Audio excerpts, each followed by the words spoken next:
Divorces, child custody cases, and child support cases all require the filing of a DR6 financial form. The DR6 financial form can be a bit daunting. I have created a video to help you in a step-by-step manner with some tips and hints to get you through it accurately and efficiently.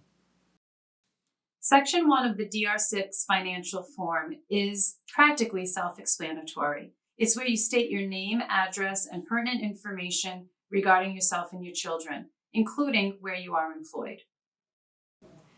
Section 2 of the DR6 financial form is where you summarize your health insurance circumstances.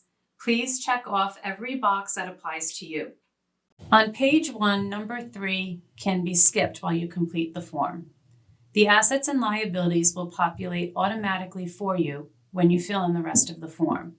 And the income and expenses section will be evaluated and completed by myself and my staff for you before you sign the document. Your income from all sources will be reported on your DR6 financial form.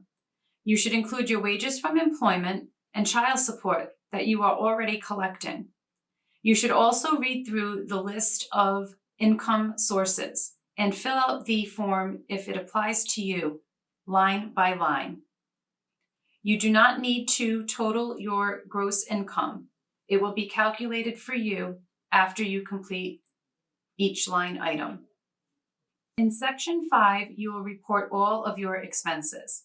This is the most lengthy portion of the DR6 financial form. It is broken down into sections for you, and you can complete each line item to complete your expenses relating to housing, utilities, insurance, and uninsured healthcare expenses.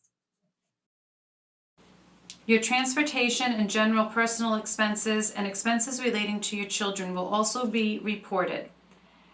You can complete this form line by line according to your weekly, bi-weekly, monthly, and annual expenses.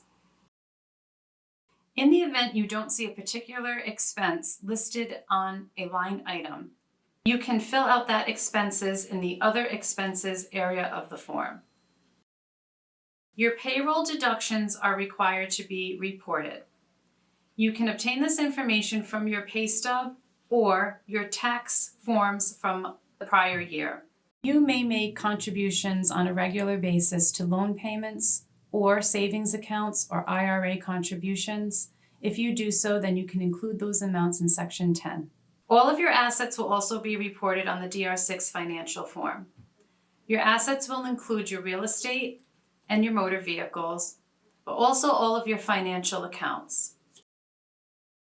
Your savings and checking accounts, your children's college-bound savings plans, all of your retirement accounts, and your life insurance accounts will be reported.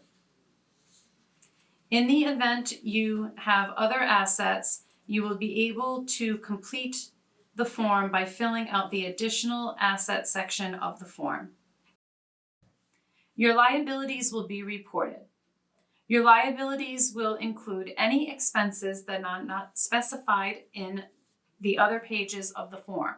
Typically, these expenses would include student loans, credit card debt, or personal loans. Please be sure to complete the entire amount due and also your monthly payment.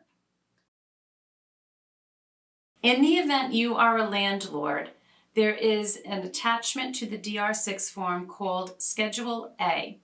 It will look familiar to you because it is exactly the same form required when you file your taxes and you are a landlord. If you have multiple properties that you rent, then you can include multiple Schedule A forms. Some tips and hints to follow while filling out the DR6 financial form. When you are completing your DR6 financial form, you do not have to fill out every square on the form. You can fill out the form in a manner consistent with your practices. For example, if you buy groceries weekly, you would put that average weekly expense in that square. If you make a donation annually to your church or a charity, then you could fill out that expense in the annual column. You do not need to total the expenses or do a calculation to determine the weekly, bi-weekly, or monthly expenses. Just fill them out as you pay them. The rest will be calculated for you. In the event there is a section that does not apply to you, you can skip that section. If you leave a section blank, it will be presumed that you do not have that asset. The income to be reported is only your income, not the income of yourself and your spouse or the other parent combined. When it comes to the expenses, total expenses are reported. It is not 50% because you share them equally, and it is not you can choose the expenses that you actually pay from your income. What it is the full amount of the expenses associated with running your household. That is true of the assets and the liabilities as well. Totals should be included here, and you can reference parenthetically the name of the person that holds the account or owes the debt.